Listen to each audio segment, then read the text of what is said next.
Урматтуу Бишкек шаарынын тургундары, урматтуу кыргызстандыктар, бүгүн мен ушу кайрылуу жасаганга мажбур болдум. Себеп дегенде, акыркы журналисттик иликтөө, калыстык деген нерсени да колдонуп атышат. Эми иликтөө жүргүздүм деп Болот Темиров чоң катуу жарыя кылыптыр. Ар кайсы болгон чечимдерге жабыштырып, бүгүнкү күндө ушу жаңы бийлик ушул кылган иштердин баары мыйзамсыз жана кайсы бир коррупциялык иштер менен алектенгенин окшоштуруп айтып атат да. Ак Кула ипподромун бузуу боюнча жана жаңы ипподром куруу боюнча чечим деген 2020-жылы кабыл алган. Өкмөттүн токтому менен 2-сентябрда 2020-жылы номер 466-токтом менен өкмөт бекитип атат. Бороновдун чечими менен ал жерде жазылып турат. Авариялык акыбалда турган үчүн тарыхый эстелик деген статусу алынсын, ипподром Ак Куланыкы, жана бузулуп жаңы ипподром курулсун деген маселени коюлуп атат да. Бул чечим чыкканы ушу 20-жыл. Бирок 20-жылы кабыл алган чечим эч бир аткарылган эмес. Аракет да көрүлгөн эмес. Ошол эле учурда март айында бул токтомдо көрсөтүлүп атат. 3-мартта 2020-жылы ведомство аралык комиссия чечим чыгарат. Бул деген авариялык абалда. Коопсуздук маселеси бар биздин жарандарга деп.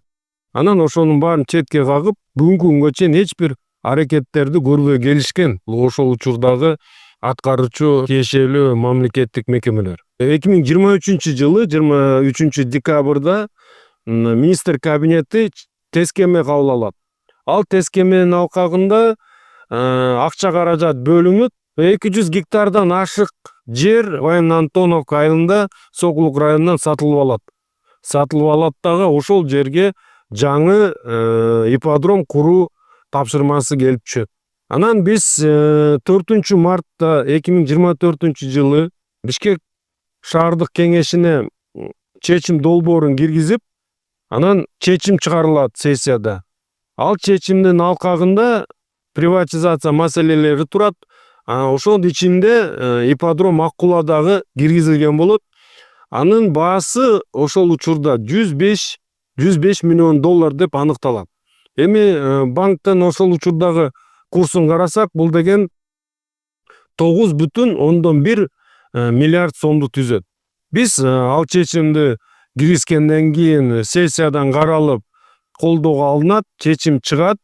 Анан биз ипподромду 2 жолу аукционго коебуз.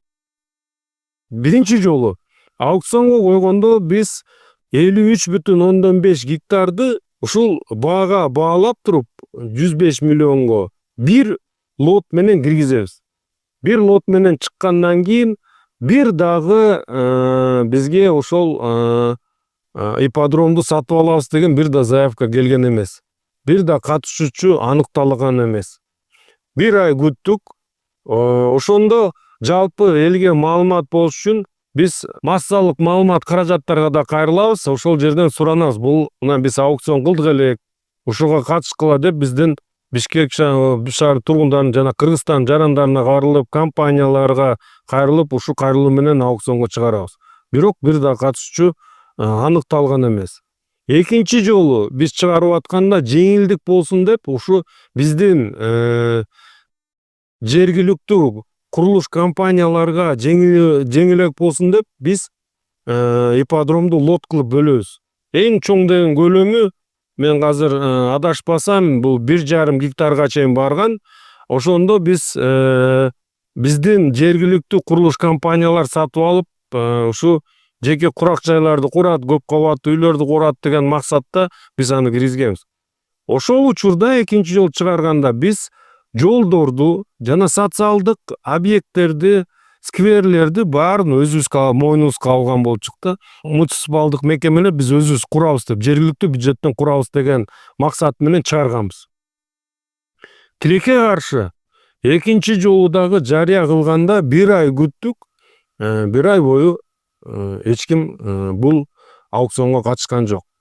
Биз үчүн кандай коркунуч болду? Эми мен ачыгын айтып кетейин, эми дагы баарына мындай маалымат туура жетиш үчүн 5 жылдын башында бюджетти бекитип атканда ал жерде Киреше булагы бар, анан чыгаша иштерге жумшала турган аныкталганда, анан кийин ошо Киреше булагына бул ипподромду сатылат деп биз акча каражатында киргизип алган болчу.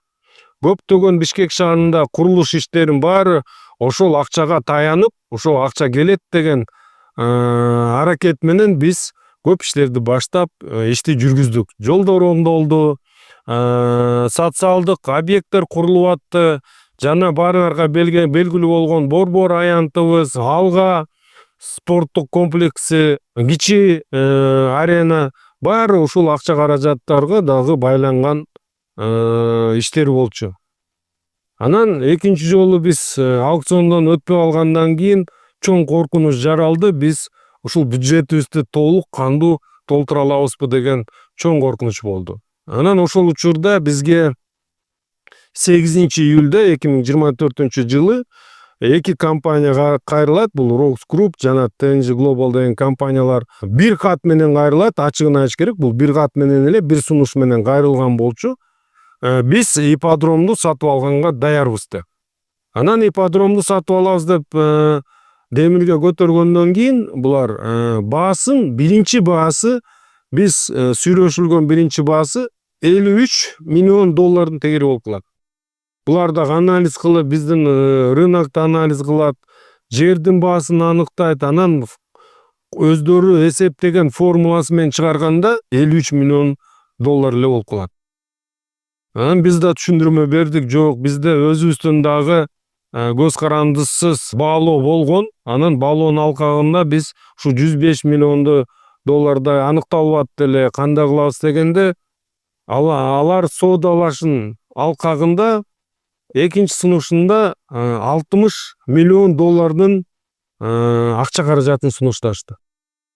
Эми $60 миллион дагы биз койгон баадан абдан төмөн болгондуктан биз кийинки кадам койдук. Кайрадан биз соодалашууга бардык дагы. Анан соодалашуунун алкагында $67 миллион бул бир төлөм кылмай болушту. Бир төлөм менен биздин жергиликтүү бюджетке акча каражатты төлөмөй болду. Анан $67 миллион дегенде бул 5,8 миллиард сомду түзүп калат. Биз Киреше булагында караган акчанын туура келип, анан биздин болгон милдеттемелерди жаба турган акча каражат болду. Ошол эле учурда жарым акчасын биз жаңы ипподромду курганга мүмкүнчүлүк алабыз деген шарт түзүп атты да, ошондуктан биз ошол эмеге макул болдук. Бирок биздин башында айткандай баалообуз $105 миллион болгондуктан биз дагы уланттык өзүбүздүн ошол соодалашкан иштерибизди. Анын алкагында компания өзүнүн милдеттемесине 3 мектеп, 3 бала бакча, жолдор, скверлер жана коммуникацияларды куруп туруп, бизге муниципалитетке өткөрүп берем деген милдеттемесин мойнуна алдык. Алдын эсебин чыгарганда, анын эсеби 3,5 миллиард сомдун тегерегин түздү. Ошондо биз жалпылап акчаны санап чыкканда, бул акча каражат 10 миллиард сомдун тегереги болуп калды. Демек, биз башында 9,1 миллиард сомду көздөгөн болсок, бул иш аракетибиздин алкагында 10 миллиарддын тегеринде акча каражат ала тургандай болуп калдык да. Эми жарымдан көбү накталай болсо, калган акчаны биз ушул курулуш менен жана ошол эле учурда бизде азыр генплан 2025 жылы бүтөт. Ошондуктан биз генпланга дагы булар акча каражатын жумшамай болушту. $250 миң булар мастер планга жумшашты, жана $3 миллион бүгүнкү күндө ошо генпланды даярдаганга милдеттемени алышты. Анан эми ушундай кирешелер болуп атса, ушундай пайда көрүп атса шаар, кантип биз андай келишимге барбайбыз? Сөзсүз түрдө биз болгон укуктук ченемдик актыларын баарын тууралап, көптөгөн чечимдерди кабыл алып, инвестициялык келишимди түзүп, ал жерге баарын бекитип, бир эмес 3 жолу кол коюшу болду. Албетте биз уже мындай ижарага берүү маселесин койдук. Эми Ал айтып атат эми 49 жыл бою төлөнө турган акча экен деп. Жок, андай эмес. Бүгүнкү күндө мен айтып кетейин, мынакей акыркы ноябрь айында бүттү бизде толугу менен. Ошол ноябрь айынын ичинде биз толугу менен 67 миллион жергиликтүү бюджетке келип түштү.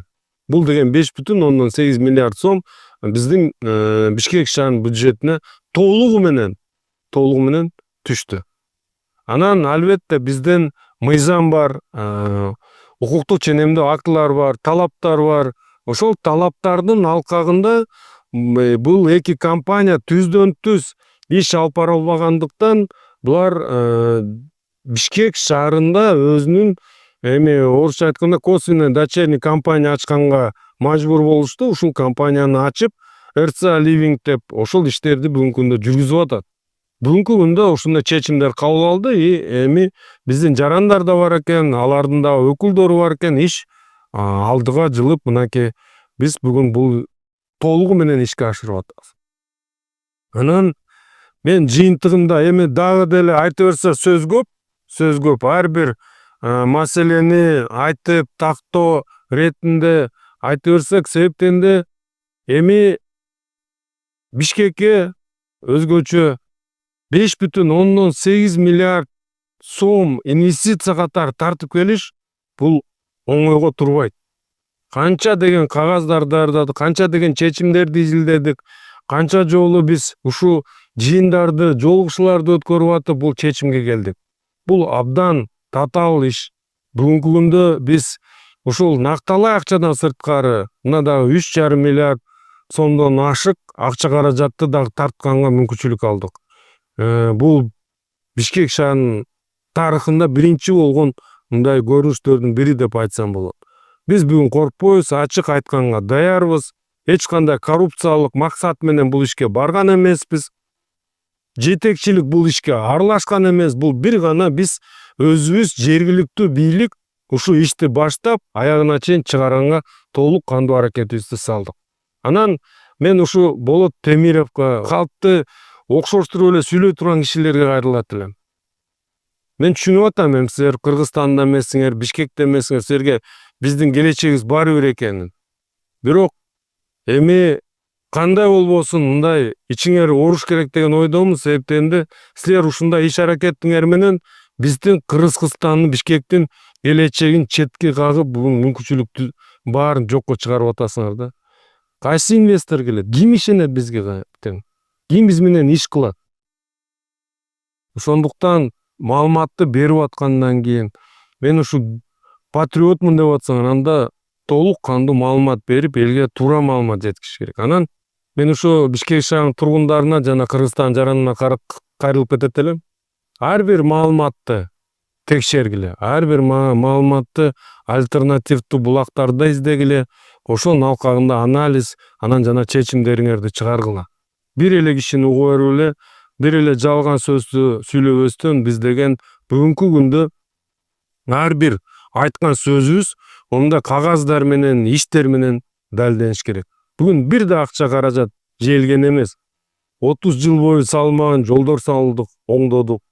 Азыр деген мына социалдык урдалып, желип кеткен кафе, ресторан курулуп калган жерлерди тазалап туруп, мынакей биз мурунку тарыхый болгон өздөрүнүн ордун алган спорт комплекстерди куруп атабыз. Бунун баары биздин өнүгүшүбүзгө багыт алган мындай иштер.